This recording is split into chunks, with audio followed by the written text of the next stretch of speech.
Welcome back to Analytical Media. In this third part, we're going to look at other dreams, other creative works that came from dreams. And now we're going to look at Mary Shelley, who created the character Frankenstein. This occurred to her in a dream. Here's a quote. "I saw the pale student of unhallowed arts kneeling beside the thing he had put together.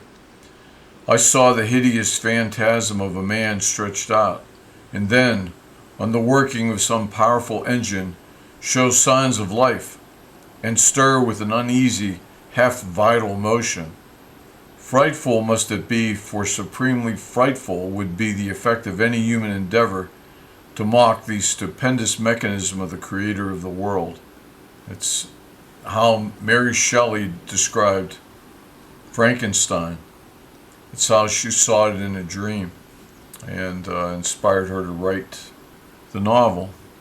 It is said that the teenage romance story Twilight, written by Stephanie Meyer, occurred to her in a dream. She's quoted as saying that it was two people in kind of a little circular meadow with really bright sunlight, and one of them was a beautiful, sparkly boy, and one was just a girl who was human and normal, and they were having this conversation. The boy was a vampire, which is so bizarre that I'd be dreaming about vampires, and he was trying to explain to her how much he cared about her, and yet at the same time how much he wanted to kill her. This story, these vampire stories, sold 70 million books worldwide.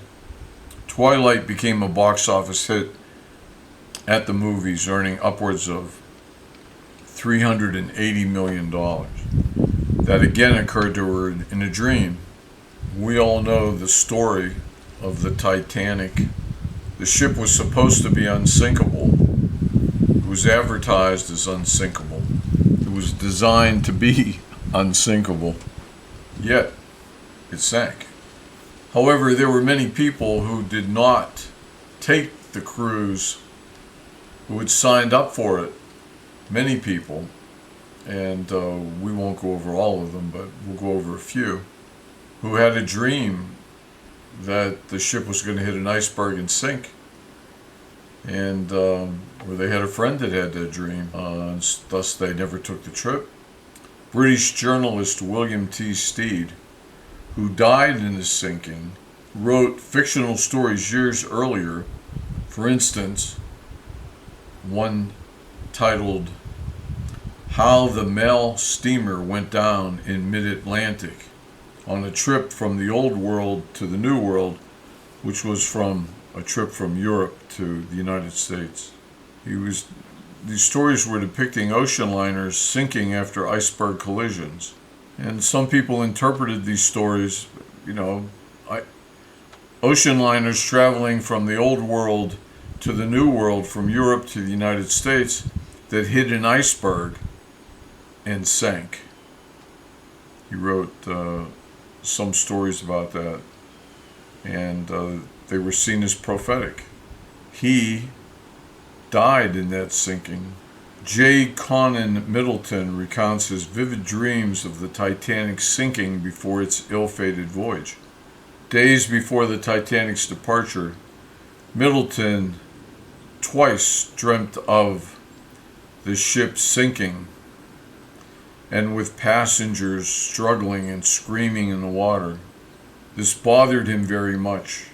He considered canceling his trip. It was a thought on his mind. But then his business, he got a cable from the United States telling him that there would be no great purpose in his making the trip from a business perspective. And so he did postpone the trip. Now his account, corroborated by a number of people, indicates the prophetic nature of that and the fact that that dream saved his life. Now I think it's time for you to think about either dreams you've had that have come true, or dreams that perhaps your mother had, your brother, your sister, friends. Now, for some of you, that seems far-fetched. For many of you, I would even say most of you, you will know. You will have either had a dream of this type of prophetic dream, or you know someone who did. And believe me, I'm not trying to convince you the dreams are prophetic. I'm simply pointing out, if you yourself has had a dream that came true, or someone close to you had the dream, there's no denying it. It seems strange, it seems weird, but you can't deny that that's the case. And so we need an explanation. And the fact that the dream that said that your grandfather was going to die tomorrow at 1 o'clock, or a dream that he died, and a few hours later you have a phone call from someone telling you he died. These are common things. And if it's not common for you, ask around. Maybe ask a friend, ask your mother, ask around. Carl Jung, for instance, had a series of dreams that he interpreted to mean the start of World War I. Later, he had dreams which he interpreted to be the start of World War II, and in both cases it was dead on accurate. Those are famous people that you can look up and read about.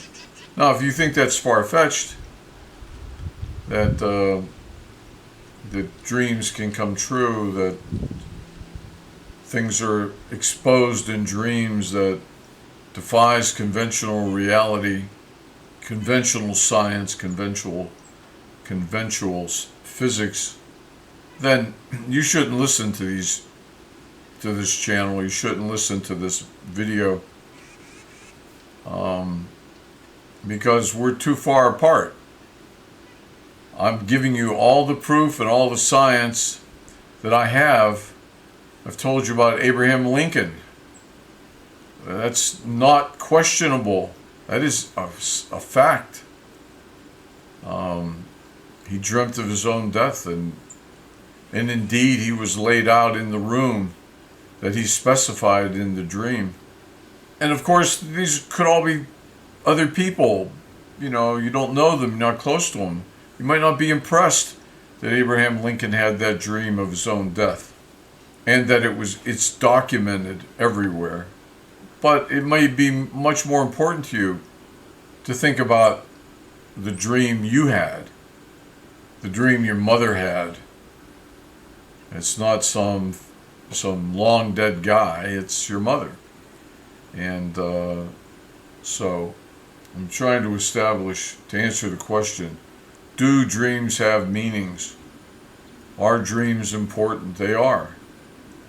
At least they are to all psychoanalysts, all Jungian, Freudian people, or any other analyst, because of the unconscious. It's simply an analyst, a psychoanalyst, wraps their world around the unconscious in many different ways, and we're looking at it from that perspective. And I would tell you that perspective, Jung's perspective, for instance, or Abraham Maslow's perspective, it ties in better with science today than most any other psychological or psychiatric theories. It ties in with quantum physics. These things that are occurring, quantum physics, by the way, is the most objective scientific of all sciences. It is more scientific than math, more scientific than statistics, more scientific than medical research. It is pure science. And it's attracted the best minds of the day, and it has for a long time, for 100 years, roughly, approximately. And that quantum physics describes a strange world, an extremely strange world, that we live in. Our reality, according to them, is amazingly complicated. And some of you will appreciate that. You will agree, yes, it's complicated. This is a strange world we live in. And you can sense it, you can feel it. But now science, the best science, shows it mathematically. It shows it. It shows that the world is an amazing place. And it wasn't that long ago, 50 years, 75 years ago, where science was atheistic. Science believed that there was nothing after death. When you died, you went to the cemetery. When you died, we know what happened to you because when the brain died and turned to jelly and goo, you died. You were gone. You were the brain. Man, I don't want to get too complicated. I don't want to make this too complex. But it wasn't long ago that science believed in nothing beyond death. You were alive, and then you died, and you were dead forever. Today, great people, quantum physicists, which are the most scientific of all scientists, physicists, and where we have a high number of Nobel Prize winners, they're believing that you, the conscious mind, existed before you were born and will exist after you're gone and your brain is turned to jelly. And it gets way more complicated than that. Very interesting. It does allow for a complex world, a very, very complex world, a reality that is extremely complex. Now, mankind, not science, but mankind has the very bad habit of trying to make everything simple. They really do. They try to make everything simple. But the world isn't simple. And not everyone will recognize that. But I'm specifically speaking to people that I know exist. I've had these people in my college classrooms, many of them, maybe 25% of every class I've ever taught, maybe more, who recognize that this is a complicated world. This is an amazing world. This is a strange world, and it's not simple. It's not simple, it's complicated. And they want to know, they want deeper answers, and they turn to science and philosophy for those answers. But they know, I don't have to, I'm not trying to convince you that it's a complicated world. I'm just trying to explain it, and hopefully you'll say, yeah, you're right about that. This is a complicated world. If this happened to me, I don't know how it happened. This is strange. This happened to my brother. It's strange. It happened to my friend. It's strange. I have dreams that are strange. I might not know what they mean, and I might not remember them, but when I first wake up and it's there, I know it's important, and something takes it away from me. I can't remember it. The more I try, the less I can remember. And let me add this, because we'll lose a great number of viewers now. Dream books are a joke. They're the most ridiculous, asinine thing imaginable. Dream books are a joke. Yet, how many people have bought a dream book? Lots of people. And today, we don't buy as many books. We go to websites. There are websites that we can go to that will tell us if we dream of a elephant, it means this. And we should play in the lottery number 173 or whatever. This is all nonsense. If we dream about a shoe, it means this. We dream about the color red. It means this. That's all nonsense. Jung would not agree. Freud would not agree. No psychoanalyst today would agree. It's just silliness, pure silliness. Yet, people bought those books with good intention. If you bought the book or you went to a website, it's because you had a dream and you really wanted to know what it meant because you thought it was important. And so all you had available was the book. or the website. And you bought it, you went to the website, and then you were quickly disappointed. Dreams can be interpreted. As I mentioned in, I think, part one of this discussion, dreams are symbolic. And if you remember the dream, it can be interpreted, it can be categorized. And will it tell you a message? Sometimes, yes, it will tell you a message. But the dream itself is a little bit bizarre. The dream is written in a symbolic language. And when you dream about your aunt at night in your dream, your aunt may be a symbol for your mother.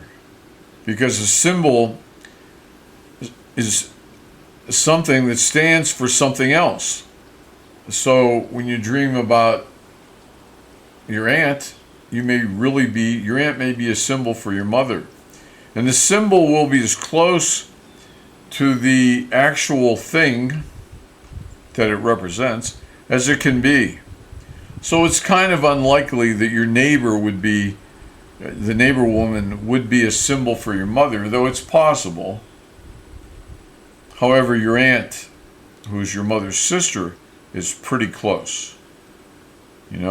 She's pretty close to being your mother, because your mother is her sister. And that's the way it'll be. So your symbols are going to be close. It's very often close. And all of these symbols, everything that happens in the dream, the car, the trip the car takes, the people that are in a car with you, they're all going to be symbolic of something. And when you interpret these dreams, you find out that your aunt is really your mother, then it's just a matter of translating it. It's just a matter then of, when it says aunt, put in the word mother. So, as I also mentioned earlier, that dreaming about a dog may represent fear to some people, but to someone else it may represent love and kindness and goodness. We need to know what is what. But to do that, we need to know about your life. And as I pointed out, your therapist knows a lot about your life, or your counselor knows a lot about your life. And so they could do that. It could occur to them the things that are going on, and they can put them together just the way you translate a poem. And remember, please, all poetry, virtually, all classical poetry, must be translated. It is not literal. It is a figurative language, a symbolic language that refers to the literal or the actual. For instance, when Robert Frost wrote, "The Road Not Taken" is the name of the poem by Robert Frost. Probably remember this from school. "Two roads diverged in a yellow wood, and sorry I could not travel both, and be one traveler. Long I stood and looked down one as far as I could, to where it bent in the undergrowth. Then took the other, as just as fair, and having perhaps the better claim, because it was grassy and wanted wear, though as for that the passing there had worn them really about the same, and both that morning equally lay in leaves, no step had trodden black.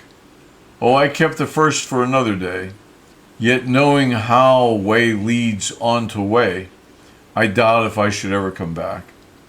I shall be telling this with a sigh. Somewhere ages and ages hence, two roads diverged in a wood, and I took the one less traveled by, and that has made all the difference."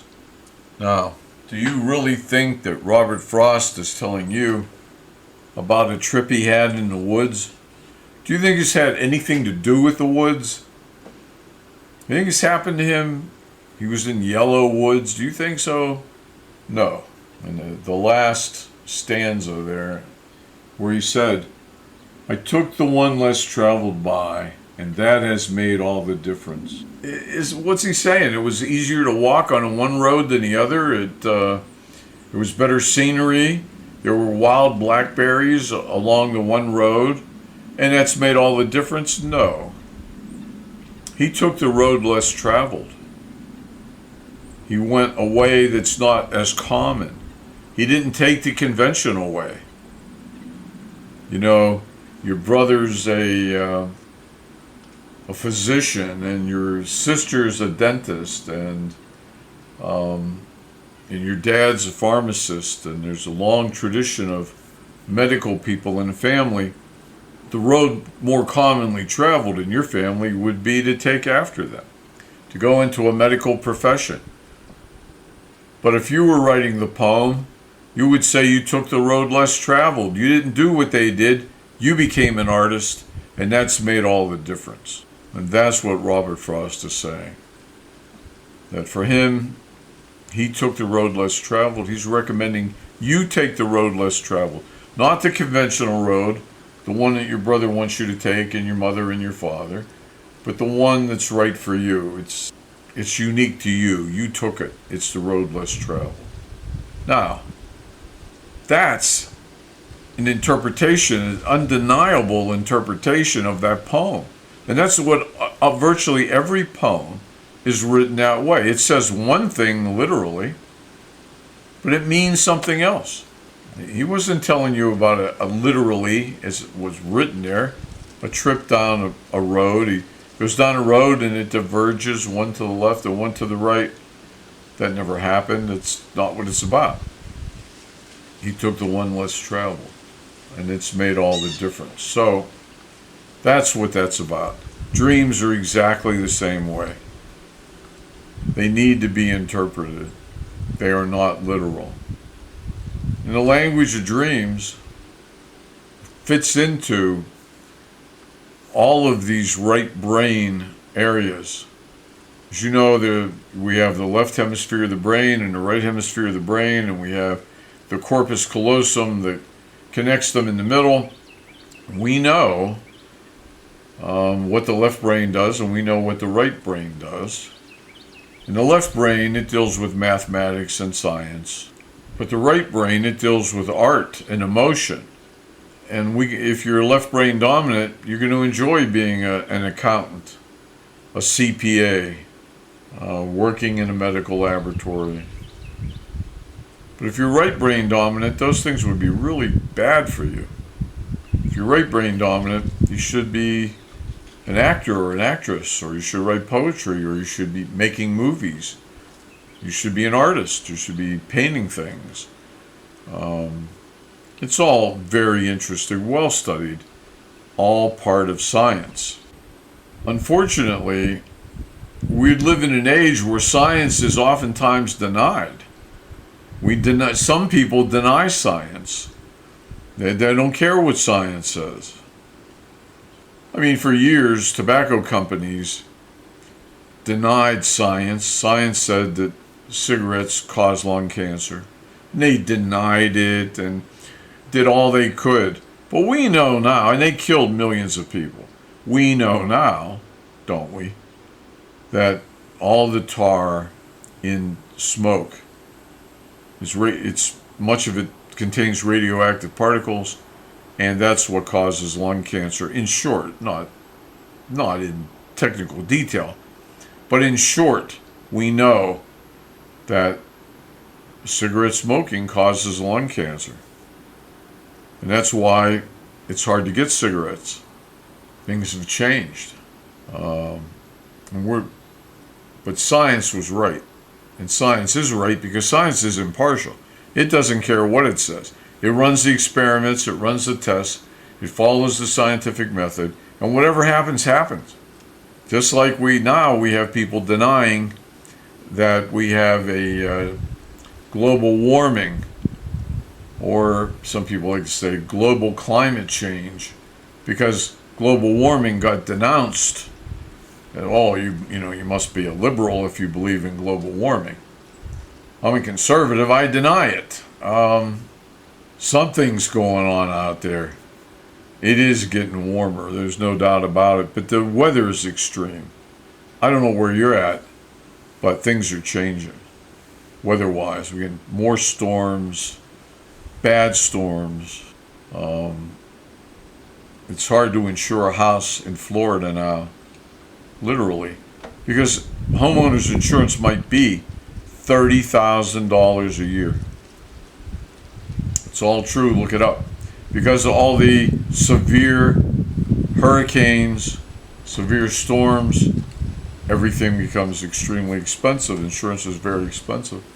There are power outages that last for weeks in some areas. I think we can agree, all of us, that there's something strange going on with the weather. You know, it's warmer. For instance, where I am right now, it's the first time we had, I believe, 4 days in the 90s in June. We've had them in July and August, but not in June. But it's denied because it's not profitable. You know, to make changes, it's not profitable. So we have people who deny science. It's the thing to do. More and more and more today. Just to deny science, to say, no, that's not true. It's an alternate reality. But there is only one reality. If there were more than one, we wouldn't all be in the same boat. So, you know what I'm saying. It's a harsh world. If there were multiple realities, then why do you pick the one where, you know, where there's drug traffic in your neighborhood? Why did you pick the one where you got beat up every day after school? Why did you pick the reality where you didn't? There's one reality, and you do your best to live in it. When a cop stops you for traveling 80 in the 60 zone, you don't change realities. You stay right there in the reality that gives you a ticket. So, science is impartial, and it's the domain of the left brain person. That's what happens in the left hemisphere of the brain. Science, mathematics. And we have two hemispheres, left and right. But the left hemisphere is dominant in some people, and the right hemisphere is dominant in other people. And we know this. And there are many ways to determine which hemisphere is dominant in a person. One way, and you need to look this up because I'm not going to go through it all, but one way is to hold up your thumb and put your thumb on some object that's at, 10 feet away, 20 feet away. You look, put your thumb up by your nose and move your thumb to the object so that it's covering the object. Then close one eye and then the other. Where the eye, where the object doesn't move, you'll notice that your thumb will move. You'll notice that the object will move. So your thumb's covering it one way. Both eyes open, it covers it. One eye closed, it moves. The other eye closed, it doesn't move. That's the dominant eye. And that eye, unfortunately, let's say that's the right eye, it doesn't move. Well, your left brain, the optic nerve crosses as it travels into the brain, into those hemispheres. It crosses so that if it doesn't move with the right eye open, then you are left brain dominant because of the cross. If it doesn't, if it doesn't move with the left eye open, then you are right brain dominant because of the crossing of the optic nerve. So left brain dominant people do enjoy science, CPAs, math, Right brain dominant people enjoy movies and music and much more. You know, you know, people are different. Some people are go in one direction, some go another. So I'm gonna take a pause. Okay, we're taking a pause. 3 days before Lincoln was assassinated, he said these words to his wife and a group of friends. He conveyed this dream he had. It was written down by Ward Hill Lamont, and here's the quote. About 10 days ago, I retired very late. I had been up waiting for important dispatches from the front. I could not have been long in bed when I fell into a slumber, for I was weary. I soon began to dream. There seemed to be a death-like stillness about me. I think I heard subdued sobs, as if a number of people were weeping. I thought I left my bed and wandered downstairs. There the silence was broken by the same pitiful sobbing. But the mourners were invisible. I went from room to room. No living person was in sight. But the same mournful sounds of distress met me as I passed along. It was light in all the rooms. Every object was familiar to me. But where were all the people who were grieving as if their hearts would break? I was puzzled.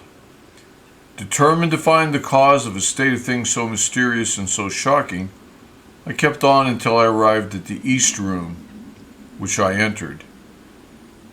There I met with a sickening surprise. Before me was a catafalque, on which rested a corpse wrapped in funeral vestments. A catafalque is a wooden structure ordained in some fashion, decorated in some fashion, and a coffin is laying on there, usually someone of great importance in the coffin. Before me was a catafalque on which rested a corpse wrapped in funeral vestments. Although it were stationed soldiers who were acting as guards, and there was a throng of people, some gazing mournfully upon the corpse, whose face was covered, others weeping pitifully. "Who is dead in the White House?" I demanded of one of the soldiers. "The president," was his answer. "He was killed by an assassin." Then came a loud burst of grief from the crowd, which woke me from my dream. I slept no more that night, and although it was only a dream, I've been strangely annoyed by it ever since. That's comes from the book Recollections of Abraham Lincoln, 1847 to 1865, by Ward Hill Lamont, published in 1911. 2 weeks after the dream, Abraham Lincoln was assassinated by John Wilkes Booth. As in his dream, his casket was put on view in the East Room of the White House and guarded by soldiers. So, again, I am not trying to convince you of one thing or the other. I'm simply trying to explain why so many people believe that dreams are important. Many, many people. It's all part of a big psychology, psychoanalytic theory. This will all make sense to you when we look more at the conscious mind, which is you. You are the conscious mind. In Freudian terms, you're the ego. And in the unconscious lies the id, which is sort of a little devil, oftentimes portrayed that way. And also is the superego, which is like a little angel. It also lives in the unconscious. And they try to influence you. Sometimes in cartoons, we see someone, and on one shoulder is a little devil, and on the other shoulder is a little angel, and they're whispering in both ears trying to tell you what to do, which represents Freud's concept of the mind. But remember, though you're the ego, you're the conscious mind, you're being influenced by the id and the superego. It's part of the complexity. Okay, this is a good place to stop. We'll talk about more things later. We may have covered this fully. We may come back to it at some point. I'll base that partly on the questions you ask and what the other people here at Analytical Media want and think. So let me know. Again, if you have friends you think would be interested, go ahead and recommend this or send it to them. Because for some people it will be very meaningful. These are questions they've had for a very long time that they would like insight into, a better understanding of. So that's it for now. I will talk to you later, and I'll see you next time we post a video. See you then.